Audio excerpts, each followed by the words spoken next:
All right, let's move on to the SEC. Talk a little Auburn at Oklahoma. This is the Jackson Arnold revenge game as he returns to Norman. Oklahoma has taken some money here since open. I hit 4.5 on open. I can't believe it's up to 7. Yeah, up to 7.5 at some places. Total has been plummeting, which I think makes some sense given the familiarity of schemes, Venable's familiarity with Jackson Arnold and his strengths and weaknesses. But I don't know. I can't get to the under now. I worry about the pace of this game. I also worry. I don't think that. Well, you have Oklahoma's to worry not that Auburn can't tackle Mateer too. That could be a problem. Auburn's tackling has been a major issue. Auburn has injuries, like losing Crawford. It looks like Crawford's not going to play at corner is big. They have injuries at corner. Like a true freshman's going to have to get some big reps here. So unless like guys like Falk, like the Oklahoma offensive line is their weakness on the whole team.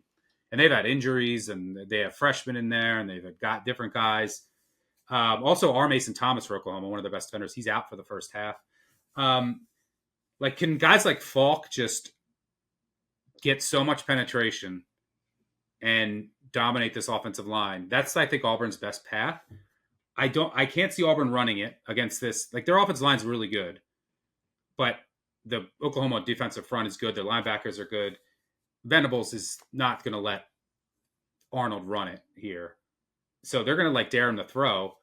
There's some variance there because Oklahoma's corners, like this kid Guillory looks really good, but they haven't been tested. Like Michigan has no receivers. They didn't even try it. Like they weren't doing anything. And then it was like Temple and an FCS school. Auburn has really good receivers. The question is, can Arnold actually hit them and throw and do it? So that's a major question mark for me.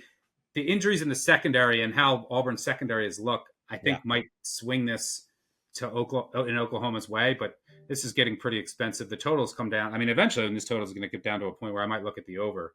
What are you seeing here? I disagree with I agree with everything you said, except for your assessment of the market. I make this Oklahoma -8. I would still play it at 7.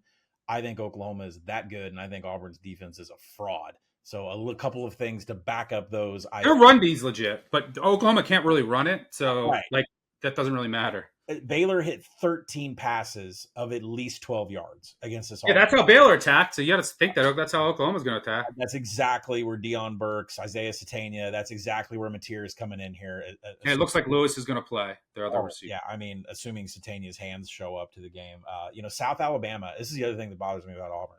South Alabama generated a methodical drive, that is a 10-play drive, on almost every single possession against Auburn. That is disgusting.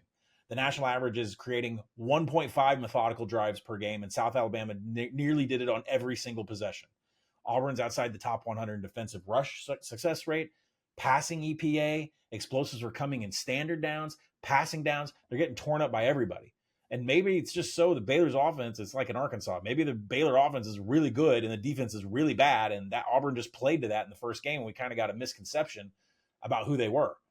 So I think OU's, they're top 50 in both success rate, both rush and pass. They're just top 40 in finishing drives. The offense is not near where I thought it would be at this point, Stuck. I thought it'd be a little bit more elite with Mateer there. But their top 4 targets have been very, very good. 59 catches. Each one of them averages at least 12.1 yards per catch. Mateer is hitting targets, and they are making plays happen no matter who those top 4 targets are. I think the OU defense has been elite with Venables. He's been focusing solely on that side of the ball. They have the second best pass defense in regards of success rate in the entire nation, and they've generated a top 20 rank in quality and finishing drives. Now, their strength of schedule is 59th. They could have played better offenses, like with Michigan and Temple and such. But for the tests that they've been up against, they've looked really, really good, solid. Yeah. By the way, third downs.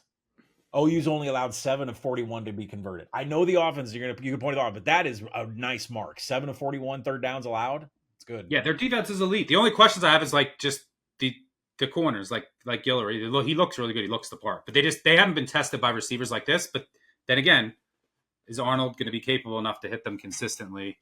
I do think the biggest matchup advantage will be the Oklahoma wide receivers against the Auburn secondary, which isn't at full strength. Although it looks like Champ Anthony's going to come back, which might help a bit.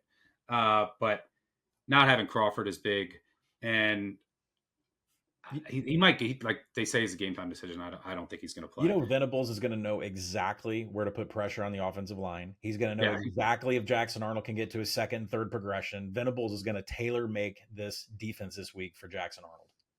Yeah, the Auburn offensive line is very good, so they have that working for them. But yeah, you're right. That is, I think, an advantage, a major advantage for Venables.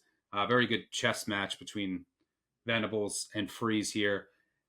Like I said, the one weakness, it could be that Oklahoma secondary, which hasn't been tested. Mm-hmm. So Arnold's going to have to be good, going to have to be good through the air. And then how Auburn can slow down this offense is their defensive line has to be amazing. Guys like Falk have to blow everything up, because I just don't think that they're going to be able to cover consistently or tackle consistently on the back end. I make it 5-3. So, but with like some of the injuries, matchups, the Venables thing, I can see shading this to like 6 or so. But now I can't get involved. If this keeps coming down, I might look over. You want to go on the board at 7? No, there's matchup things that I don't like. Just checking. So we'll get something on the board. Oh yeah, we'll get a bunch on the board here.